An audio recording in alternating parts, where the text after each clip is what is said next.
It's Friday. Mr. H hanging out here with you. We made it through the week. Was it a good week? Was it a rough week? Hey, tell me about it down in the comments. I'd like to see what's going on outside my little domain. I had a fantastic week. Miss H and I, we did some work around the house. We put in a door and some windows. Actually, we had someone else do it because we wanted it done right.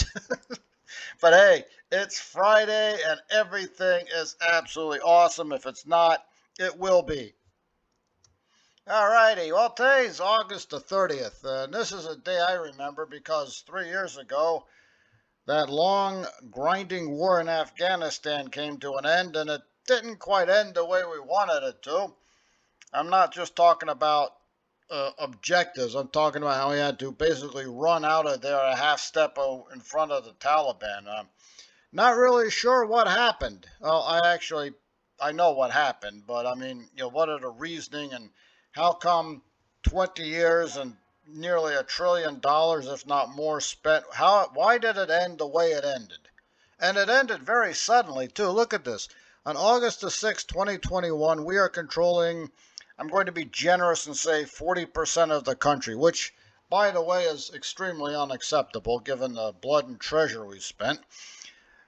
They had a deal to just walk away on May the 1st, but, the Biden administration, looking for a photo op, I guess, decided to make it September the 11th withdrawal, and, well, as you can see, had to leave in a bit of a hurry. In 9 days, went from 40% control of the country to, 10? And I'm going to be honest with you, the veracity of those blue spots, a lot to be desired over here. So the whole thing came to a quick, sudden, and embarrassing end. How did it start? We know how it started, right? On September the 11th, we have 2 planes hit the World Trade Center, Tower 1 and 2 in New York. One actually hit the Pentagon itself, and one going down in Shanksville, 30 miles away. So, we know how it started, and we know how we reacted to it, right? By invading Afghanistan and going after Osama bin Laden. The Taliban had offered to turn him over to an Islamic court, and the United States wants him. So off we go into Afghanistan. It was a weird war. 21st century, and here's special forces riding on horses. Didn't see that coming. They should have. It's Afghanistan. People riding around on horses in combat. Kind of like a book called HeavenSteel you should check out over on lulu.com. But nonetheless, the conventional part of the war ended very quickly because no way they could stand up to the full might of the U.S. Army and armed forces in open combat. So kind of turned into this long, grinding 20-year war that was eerily similar to Vietnam. Instead of going through the jungle, they're going through mountains, and they have helicopters landing around chasing an elusive enemy, chasing, and continuing to chase them. Like Vietnam, you advanced over the same ground who knows how many times. Always advancing, that was the problem. Never retreating, always advancing, always, and always advancing. It was long, it was rough. 20 years, man. 20 years and everything just fell apart within a week. The idea, like Vietnam, was to build partnerships, right? They go in, they want to get Osama bin Laden, they got him, and that's probably when they should have left. If they left after getting bin Laden in 2011, they said the whole thing would have collapsed. So let's spend another 10 years wandering around, wasting time, lives, and treasure, and watch the whole thing collapse anyway. So they're trying to build an Afghan army, as you can see. We train them, give them leftover weapons. Yeah, you notice this? We've got the M4 here and the M16 over there. And what happened? That entire army suddenly disintegrated in under a week, and there were quite a few incidents of Afghan soldiers firing at Americans from behind. So, it just simply wasn't going to work. The British couldn't make it work. The Soviet Union couldn't make it work. We tried. Didn't work. So, it's Afghanistan. If you're looking for a explanation, there you have it. You don't need a 400-page dissertation. It would just say it's Afghanistan. All that effort, back to this map again, and the whole thing unraveled. Look at that, 9 days. Everything went to pieces. If they'd walked out in May, probably the map would look the same, but at least it wouldn't have been chaotic. The whole thing unraveled. When the British, we're lucky there wasn't a massacre, because when the British were run out of there, they actually had a couple of detachments get massacred. The Russians were getting shot at in the way out, all the way out. And same thing's going to happen to the U.S. The whole thing kind of falls apart. And it leads to this, right there on the runway, trying to take off out of there, people on the runway. Get out of the way, you're going to get squashed, man. That thing starts rolling, it's not going to stop. And like I said, the whole thing was just sort of embarrassing. And I'm over there wondering, you spent 20 years over there and you can't even, execute a withdrawal. And then 13 people get killed in that suicide bombing right at the gate, so on the 13th of August. So the whole thing, to me, it sounds like a lot of people should get fired and sued and basically run out of town. But, the Pentagon didn't consult me on that. Yeah, so, if history doesn't repeat, it certainly rhymes. And, you see this picture, I've seen it before, helicopter on, it's not the embassy, it's a place close to the embassy in Vietnam.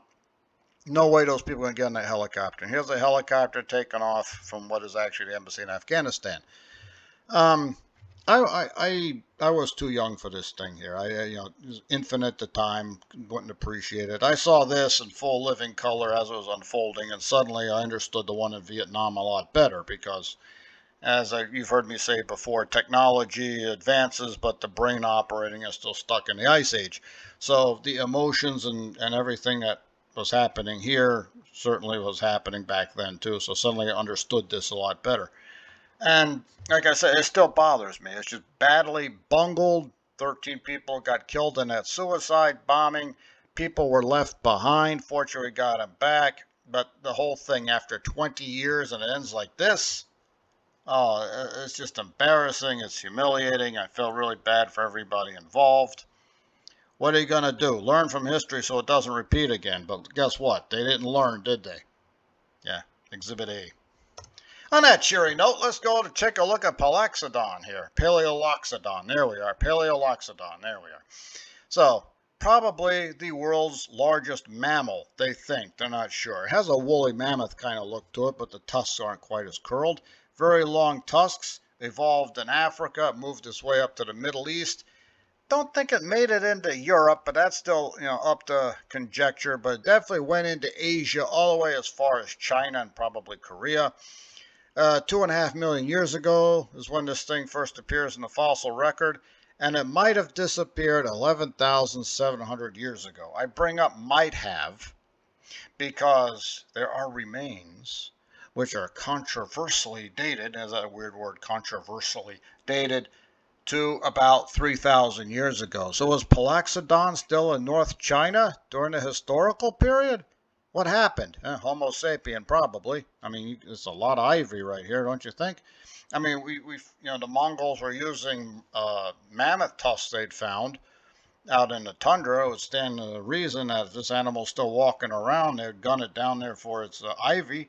They may have found the fossils too. So was Paleoaeoloxodon, was this thing still wandering around in the historical period? Now, we are convinced it's the largest land mammal ever. Again, more controversy. We've never found a full set of remains.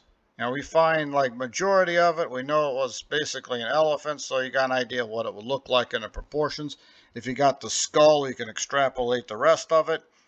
So, could it be the largest land mammal ever? Until we find a full set of remains, we don't know, but it's definitely in the running, isn't it? Ever hear of the Syrian elephant? Let's do a little extrapolation here. Elephants evolved in Africa, right? Paleoaeoloxodon. Made it over to the Middle East all the way to China. Maybe it made to Europe, maybe not. Haven't found anything. But the Syrian elephant was the one they used in ancient times as a war elephant. Very big, very bad-tempered, This thing's it's like a tank, basically. And we know they were called Syrian elephants because they were in Syria. Who uses the Syrian elephants for battle? Well, we know that the Assyrians did for a while. Persians not too big into it, but here and there. Definitely in India. And we know who else used it? Yeah, the Carthaginians. Yeah, Carthage and its war elephants. We know all about that. Hannibal and all that. Now, Hannibal had his favorite elephant. Yeah. Now, that elephant was called Cyrus. Right. Means the Syrian. most Carthaginian war elephants came from sub-Saharan Africa, came over to trade routes, because we know this because depictions, this is not a contemporary one, but you can see African elephants have much bigger ears, Asian elephants have smaller ears.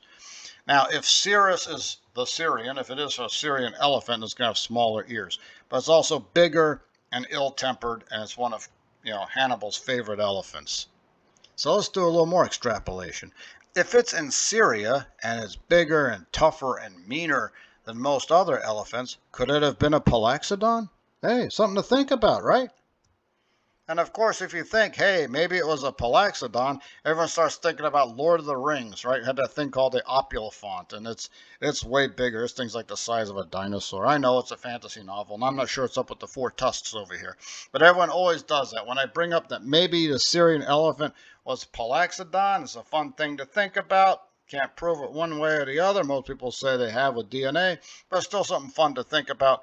They always go straight to Opulifont from Lord of the Rings. Now, Lord of the Rings, allegedly, according to Tolkien, took place 60,000 years ago in Earth's deep history. So, Opulifonts probably didn't exist, but you know what did exist? Yeah, woolly mammoths. So, maybe Lord of the Rings using mammoths? This is from the 70s cartoon. I never actually saw that. I've seen bits and pieces of it, and I found this when I was researching for that. So, that would be kind of cool if they're using woolly mammoths way back then, but, probably not. I think I know this guy. It looks like somebody I know. Anyhow, moving on. Hey, let's talk about the Steelers. Now, we got the schedule. We've had the schedule. Didn't know who the starting quarterback was. Now we know the starting quarterback, Russell Wilson. He's going to be starting at least until he does bad, gets yanked out by Justin Fields. Maybe he goes all the way. So this is kind of basically a whole new team. And they could win all 17. They could lose all 17. Who knows? Maybe they'll go to the Super Bowl.